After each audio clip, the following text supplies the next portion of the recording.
Ricardo Vieira, gestor do VBI REITs-FOF, o RVBI 11, e estou aqui para apresentar hoje para vocês o resultado e a performance do fundo no mês de fevereiro. No último mês, nós mantivemos os dividendos em 0,75 centavos por cota, que é o mesmo patamar observado estável desde julho de 2021. Essa manutenção do dividendo elevado, que representa, em relação ao fechamento do último mês, o dividend yield de 11,3% sobre o valor das cotas no secundário, né, ele tem sido possível graças a uma performance que o fundo tem tido sensivelmente acima do IFIX. Em nossa leitura, o fato do patrimônio do fundo estar sobreperformando o índice com certa folga no ano de 2022 se deve ao fato da estratégia adotada desde o final de 2021, início desse ano também, está bastante em linha com o que vem acontecendo no mercado atualmente.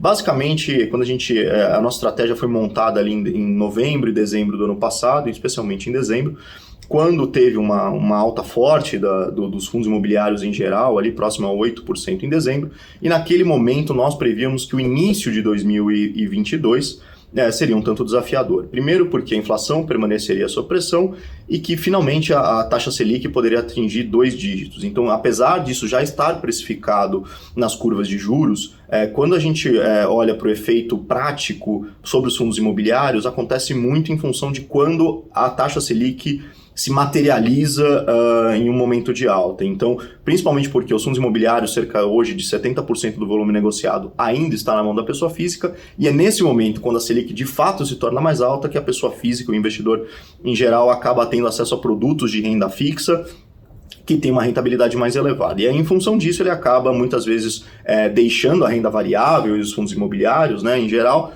para optar por ativos de renda fixa que oferecem a ele uma rentabilidade mais previsível, elevada, no caso agora com o aumento da taxa Selic. Na nossa leitura, então, era esse o cenário que se previa para 2022. A gente aproveitou a alta do mercado ali em dezembro para sair de posições mais líquidas e ir para posições mais defensivas, descorrelacionadas ao IFIX, e também ativos de papel, que estão mais protegidos, seja através de indexação à inflação, seja através de indexação ao CDI, montar posições que tenham menor liquidez e, ao mesmo tempo, estão descorrelacionados ao índice para poder sobreperformar, ou seja, esses ativos têm um carrego melhor, eles não têm muito ganho de capital, mas eles têm uma remuneração mais elevada e a sua precificação descorrelacionada do índice. Então, foi essa a nossa estratégia adotada, isso vem se materializando ao longo de 2022. Na nossa leitura, a gente ainda pode ter mais uma nova alta da taxa Selic na próxima reunião do Copom. O mercado vem precificando cerca de mais 1 ponto percentual. Mas, de qualquer forma, essa é a nossa leitura, e isso ainda pode ser potencializado e alongado em função dos desdobramentos do conflito na Ucrânia, então, que é um tanto imprevisível. Então, diante desse cenário, essa foi a nossa estratégia adotada, uma carteira defensiva, descorrelacionada, pouco dependente de ganho de capital e com alto carrego, seja com a composição de papéis indexados à inflação ou agora ao CDI, dado que o CDI está mais alto, e eu acho que é isso que explica a estratégia vencedora desde o início do ano. Isso é possível observar no nosso giro de carteira. Então, no nosso próprio relatório, a gente apresenta um gráfico no qual é possível ver que em dezembro a gente fez um giro de mais ou menos 8, 10% aí da nossa carteira, e desde o início do ano, em janeiro e fevereiro, pouquíssimo giro de carteira, praticamente nenhum, principalmente no mês de fevereiro. Então é uma posição defensiva, é o que se diz no mercado, às vezes não fazer nada é fazer alguma coisa de fato, é amadurecer a sua estratégia adotada em um determinado período, sem girar necessariamente a sua carteira.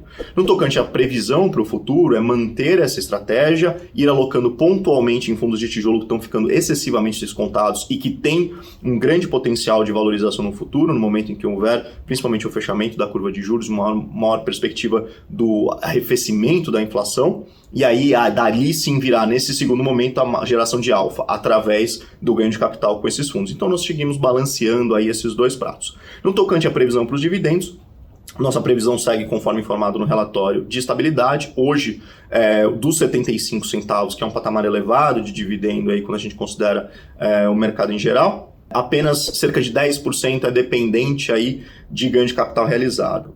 Nós também apresentamos no nosso relatório o quanto nós temos de estoque de ganho de capital não realizado, né? Ou seja, a realizar, que no último mês, agora em fevereiro, encerrou em R$ 1,01. assumindo que a gente tem consumido aí um ritmo de 7, 8 centavos mais ou menos por mês aí na composição do dividendo, a gente tem uma perspectiva e a possibilidade de manter esse dividendo estável, ao menos nos próximos meses. Bom, convido a todos a nos acompanhar nas redes sociais e nas principais plataformas de streaming, bem como no site dedicado do fundo, vbireits.com.br. Nosso time de relações com investidores segue à disposição. Nos vemos no próximo relatório.